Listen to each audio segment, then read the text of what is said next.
এই রহমানের রহিম উত্তরের জেলা নীলফামারী। নীলফামারীর সবথেকে নিকটতম পাম্প রশিদে ফিলিং স্টেশন।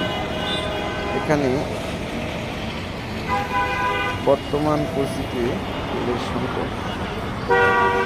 তেলের সংকটের প্রধান কারণ যুদ্ধের কারণে তেলের ডিপো থেকে সরবরাহ হচ্ছে না ঠিক মতো।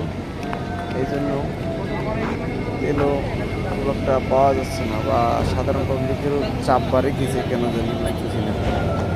পাম্পে তেল নিতে আসা লোকজনের যে অবস্থা, তার জন্য এত বাস লাগানো হয়েছে যাতে নিয়ম শৃঙ্খলা বজায় রাখে, কিন্তু তারপরও শৃঙ্খলা রাখতে খুবই কষ্ট হচ্ছে পাম্প মালিকদের।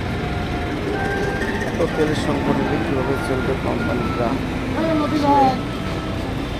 কঠিন অবস্থায় আছে তারা, তারপরেও আল্লাহ তালা নিয়ে যাচ্ছে, দিন পার হচ্ছে। দেখা যাক আল্লাহ তালা আমাদের কী করে। সবাই ভালো থাকবেন।